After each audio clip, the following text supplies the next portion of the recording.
tidak digunakan dan tidak pertimbangan terjun bebas. Kalian mengetahui bahwa memori banding adik kalian itu tidak dikirim ke pengadilan tinggi? Ya, saya tahu. Ibu Titin bilang. Ya, makanya kami minta kalian sampaikan seterang-terangnya di sini. Mudah-mudahan melalui Ibu Hakim yang di sini bisa tercatat semua melalui Pak Jaksa di sini. Ya. Apa kelemahan-kelemahan dari pembuktian, dakwaan sampai putusan itu, sehingga dapat dikoreksi kembali. Jangan ditutup-tutupi. Kemudian, apakah di pengadilan kalian mendapat satu yang namanya perlindungan, kemerdekaan, kebebasan dengan cara mungkin perlakuan adanya penangguhan penahanan, satu. Mungkin juga selama proses 1 tahun adanya keluar demi hukum, tahanan bebas demi hukum. Kalau mengingat perkara ini melampaui waktunya, putusan Mahkamah Agung itu bulan Agustus tahun 2017, hampir 1 tahun. Itu memang dalam catatan kami tidak digunakan hak bebas demi hukumnya. Nah, apakah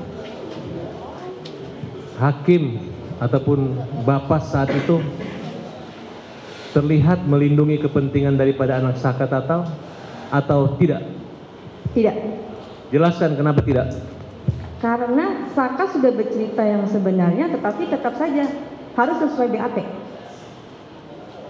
Sedangkan BAP yang pertama kali dibuat dari tanggal penangkapan 31 sampai 15-16 itu bukan karya Bu Titin?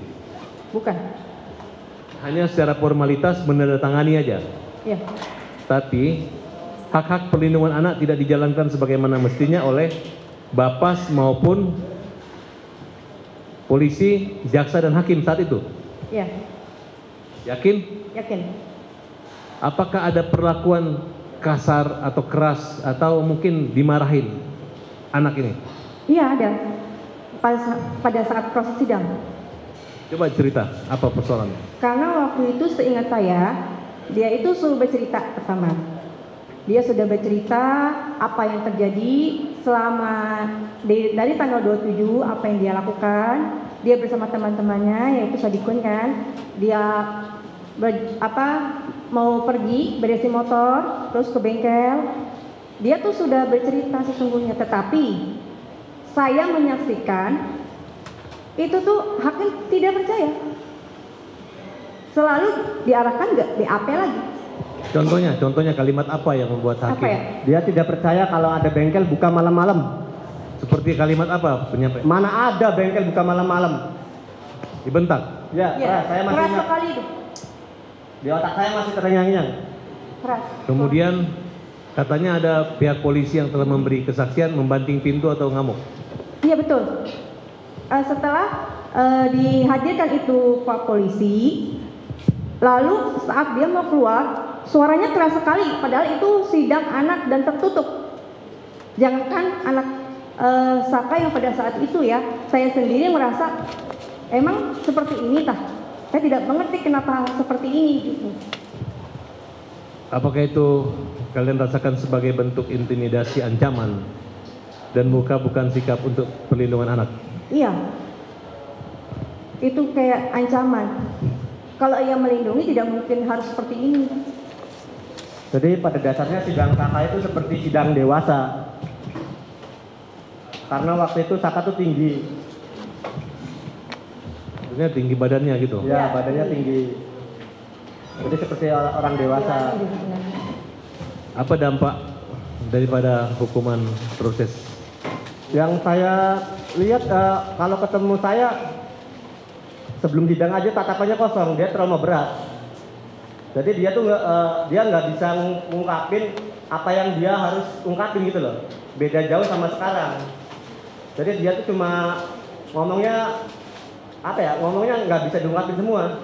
Ngomongnya sepotong-sepotong, paling kayak disuruh ngaku, kayak gini. Jadi dia tuh nggak sedetail yang sekarang. Baik, mungkin itu aja dari saya. Silakan. Dilanjut, Yang Mulia. Jadi ketika Saka ditangkap, lalu berapa hari baru bisa bertemunya? Kurang lebih 1 mingguan. 1 mingguan ketemu Ya, kurang dengan lebih 1 Saka. mingguan kurang lebih. Terus apa yang diceritakan Saka ketika bertemu sama Selis dan Jaka? Susah, keluarga susah komunikasi. Dulu Enggak, kan udah ketemu nih. Iya, iya, Ketemu. udah ketemu. Terus ngomong apa? Saka tuh ngomong apa? dia ngomong jujur. Iya. Dia tidak melakukan. yang seperti dituduhkan. Disuruh apa dia? Disuruh ngaku apa? Dia disuruh mengakui. Iya, maksudnya mengalami apa aja dia? Dia seperti dipukul, tapi dia bilangnya nggak detail kayak sekarang, dipukul, disetrum, dia pokoknya tidak dimanusiawikan lah. Takut. Ya, dia ketakutan. Jadi beda, tatapannya itu kosong. Terus? Ya, makanya dari pihak keluarga aja susah komunikasi, apalagi dengan Ibu Titin. Oh. Jadi disuruh mengaku apa? Yang Saka ngomong ngaku apa dia? Disuruh ngakunya? Ya disuruh ngikutin sesuai BAP. Padahal waktu itu saya keluarga udah menghadirkan teman-teman saya yang waktu malam itu ke bengkel dari Mang Heri, dari Irfan, dari Sadikun, dari teman-teman lainnya. Tapi hakim itu selalu hakim jaksa. Bukan. Waktu masih di polisi. Saka bilangnya disuruh ngakunya apa dia? Kalau disuruh ngaku saya waktu itu kurang tahu. Jadi yang pas saya tahu itu pas mulai di persidangan. Oh, belum cerita dia. Ya waktu di polisi, waktu di Polres Cirebon susah komunikasi. Oke. Lalu lanjut waktu di persidangan. Kan Saka ini kejadian malam itu kan dia tidak berada di tempat. Artinya tidak berada di peristiwa itu. Lalu siapa aja yang bersaksi ketika sidang di 2016 itu, siapa yang bersaksi? Bahwa meyakinkan Saka itu tidak ada di tempat. Siapa? Yang memberikan kesaksian itu siapa? Itu. Liga Akbar. Terus ada Bukan maksudnya. yang meninggalkan. Ya, yang menjelaskan bahwa Saka kan bersama dengan saya malam itu atau itu. Nih, Siapa? Sadikun, saya hadirkan Sadikun. Lalu saya hadirkan Bang Heri. Lalu saya Irfan. Sama yang sudah meninggal almarhum kalau nggak salah namanya. Radija almarhum, dia gajol. Saya sudah hadirkan dulu. Menjelaskan semuanya dia. Menjelaskan semua secara detail dari awal ngumpul di rumah Sadikun, terus pindah ke rumah nenek, terus si Irfan motornya rusak, terus disetet sama Kodir sama Radija, terus sampai ke flyover, terus katanya terbalik karena dikira ada razia. Sampai jam berapa mereka dengan Saka? Saya kurang tahu. Enggak, maksudnya malam itu sampai jam berapa? Pas ngumpul. Mereka tuh bubarnya sampai jam berapa? Pas ngumpul tuh bubar setengah 11, pas berangkat ke bengkel itu. Jadi ya anak-anak yang di rumah tuh nggak semuanya ikut ke bengkel. Jadi setengah 11 sudah bubar dengan Saka? Ya, setengah 11 tuh udah bubar. Udah bubar ya dengan Saka. Baik, yang mulia. Izin yang mulia. Saudara Jaka, di dalam putusan nomor perkara 16 dan putusan nomor 3, di situ disebutkan bahwa saudara Jaka menelpon Eka Sandi ya untuk membawa pulang Saka Tatal, sehingga Saka Tatal tidak ikut ke belakang showroom, lahan kosong belakang showroom. Ya. Yang saya tanyakan pertama, apakah saudara Jaka pernah diperiksa sebagai saksi di penyidikan? Tidak pernah. Apakah saudara Jaka pernah diperiksa sebagai saksi di proses persidangan? Tidak pernah. Tidak pernah. Oke. Kedua pertanyaan saya, apakah saudara Jaka pernah menelpon Eka Sandi untuk membawa pulang Saka Tatal? Tidak pernah. Saya lagi tidur kan abis bubar dari setengah 11 nih. Teman-teman ke bengkel yang di rumah tuh pada bubar pulang. Jadi saya tuh tidur di rumah. Iya, iya. Ini ajaib juga ya, gak pernah diperiksa, tetapi Saka ada dalam putusan, ya, Jaka dalam putusan 16 dan 3. Ya. Oke, saya lanjutkan. Selama proses di kepolisian, ya,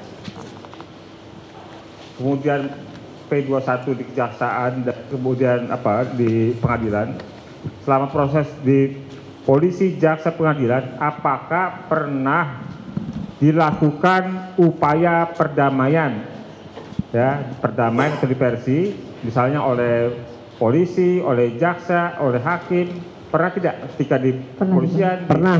Ya. Pernah waktu di Bandung, dan itu tuh bersama Pak Isyanto, paman saya, sama saudara juga beberapa, tapi enggak ini. Tapi itu jadi mediasi tuh di ruangan khusus di Polda Bandung, dan itu tuh secara secara lisan aja, tanpa tanda tangan apa namanya? Dokumen. Ya, tanpa dokumen.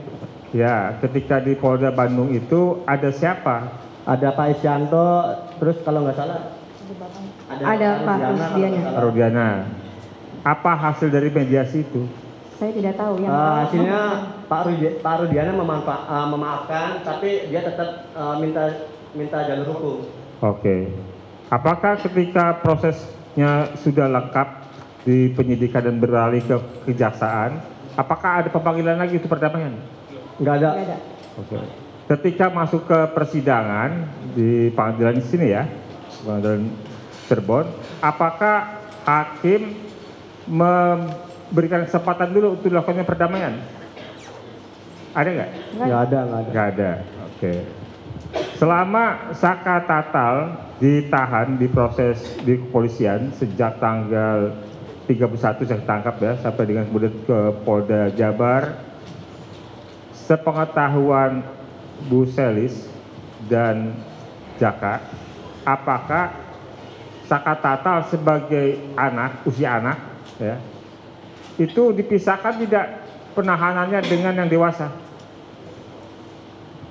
Saat proses. Ya, di dipisahkan. kepolisian. Kalau di kepolisian saya tidak tahu, Ya, tapi kalau saat sidang itu emang dipisahkan. Oke, saya tanya yang di kepolisian, apakah Saka Tatal sebagai yang masih berusia anak dipisahkan tidak dengan tahanan dewasa? Tidak tahu. Tidak tahu atau tidak?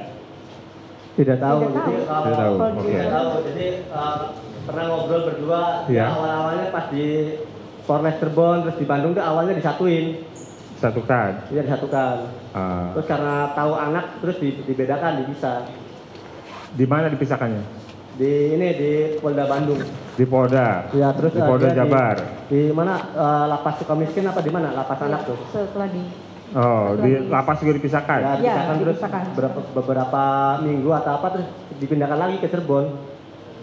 Oke. Selama ketika proses persidangan berlangsung, berapa jumlah hakim yang memeriksa Saka Tatal? ada 3. Ada 3. Laki perempuan atau perempuan semua atau laki semua? Perempuan semua. Cewek Perempuan semua. Ya. Kemudian apakah melihat mengetahui Saka Tatal sebagai terdakwa diperiksa lebih dahulu sebelum saksi yang meringankan diperiksa? Iya, Saka dulu. Saka dulu? Iya, Saka dulu. Saka diperiksa sebagai terdakwa Iya, lebih dahulu Dahulu. sebelum diperiksa saksi yang meringankan. iya. Saka dulu.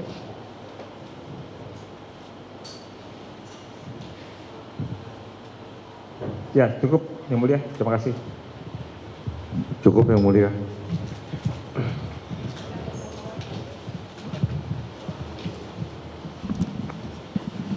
Baik, terima kasih atas kesempatan yang telah diberikan kepada kami. Terima kasih saksi sudah hadir di sidang ini. Saya tanyakan yang pertama kepada saudara saksi Jaka. Ya, saudara saksi Jaka, berdasarkan putusan 16 itu saudara dihadirkan oleh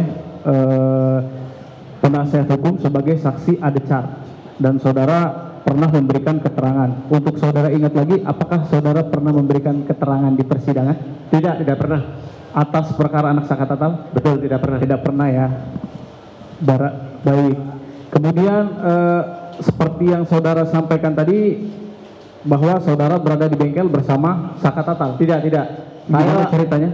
Jadi pada malam itu tanggal 27 Agustus 2016, saya nongkrong di rumah Sadikun maghrib berapa? sampai jam 10. Ya, siap. Terus kan teman saya Irfan motornya rusak, Ya. air radiatornya bocor. Ya, Tahu kan air radiator? ya. Ya. Terus? Jadi si Pandu minta Sadikun, Ya. jadi ngontek ke teman ke Ciperna dan Ya. kebetulan bengkel itu buka 24 jam. Saka Tatal ada di situ nggak? Saya kata ada di situ sama saya, Jam 10. jam 10 sama saya. Baik, setelah jam 10 masih di situ? Masih di situ, terus tengah 11 baru pada berangkat. Berangkat. Saudara ikut nggak? Saya tidak sama ikut. Saka Tatal? Saya tidak Nggak ikut. tahu ya. Iya. Saudara ikut ke flyover jam itu? Tidak, tidak. Tidak ya. Saudara pernah ke showroom pada hari itu? Tidak, tidak. Tidak pernah. Tidak pernah. Iya baik. Cukup. Kemudian ya. Ya. Kemudian untuk saksi Selis, terima kasih untuk Jaka udah. Baik. Untuk saksi Selis yang saya tanyakan saat jam itu di bengkel tadi memperbaiki air radiator katanya itu saudara di mana posisinya? Di rumah. Di rumah. Iya. Iya. Jarak Gimana? jarak saudara dengan bengkel dan Saka Tatal berapa jauh? Lumayan ya. Lumayan ya, berarti nggak berdekatan ya? Tidak. Baik. Saudara tahu waktu itu keberadaan saksi Saka Tatal? Saya ini waktu itu Iya. saya ngecek kan, biasa kalau saya itu jam 9 sudah tidur. Baik. Jadi saya ngecek dulu adik saya, posisinya di mana. Iya. Setelah tahu adik saya bersama kakaknya, Iya. saya masuk, udah tidur. Sudah. Itu jam berapa? Jam 9 saya udah Jam 9. Habis itu nggak ada nanya lagi ya? enggak. Ya. Saudara di rumah saja, Iya. tidak ada di showroom, tidak ada di flyover, betul? Betul? Baik. Kemudian saya nanya ke saudara Selis Iya. kaitannya dengan novum-novum yang kemarin diajukan. Ya. Dari novum 1 sampai dengan novum 5. Ya, itu ada foto-foto. Mulai dari foto Muhammad Rizky Rudiana, terus Vina, terus ada daging di Daud. Itu saudara dapat dari mana? Saya dapat dari pengacara saya, Bu Titin. Bu siapa? Bu Titin. Bu Titin. Iya. Sebelumnya saudara sebelum melihat itu pernah nggak melihat berkas perkaranya atas nama anak Saka Tatal? Belum pernah. Belum pernah ya. Siapa tahu mengetahui di situ ada foto yang sama, tidak tahu? Tidak. Baik, tidak tahu. Berkaitan dengan kejadian pembunuhan, ada yang saudara tahu atau kecelakaan lalu lintas yang dikatakan lalu lintas? Kalau yang berkaitan yang saya tahu, Iya. informasi saya nggak begitu tahu. Tetapi ketika saya menghadapi di dalam sidang, Iya. ada hal yang ganjal. Apa ini? Ada kesaksian siapa saya nggak tahu namanya, saya lupa. Ya, Yang bilang kalau Vina itu pakai rok mini, tetapi ketika barang bukti itu dihadirkan ternyata adalah celana panjang. celana panjang. Iya. Iya. Saudara itu cuman berdasarkan keterangan ya tadi yang saksi nggak diketahui siapa namanya. Nggak tahu, saya lupa. Baik. Kemudian dari kelima novum yang diberikan oleh para pengacara tadi, ya, apakah saudara pernah menguji forensik ke orang yang berkeahlian, misalnya dokter forensik atau apa? Pernah? Saya Belum pernah. belum pernah. Baik. Mungkin yang mulia juga sebagai catatan kami, tadi saya dengar bahwa saudara Selis dan saudara Jaka adalah saudara kandung. Kami minta dicatat sebagai keberatan kami karena berdasarkan pasal 16 KUHP 168 KUHP hal tersebut tidak diperkenankan mulai dari keluarga saudara. Itu yang mulia. Cukup dari kami. Terima kasih. Siap. Iya, sebagai catatan izin yang mulia. Siap. Baik, terima kasih.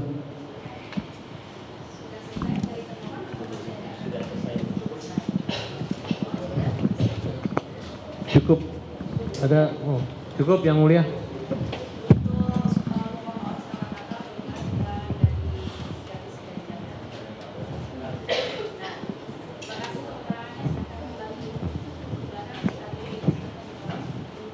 Terima kasih Jaka dan Selis.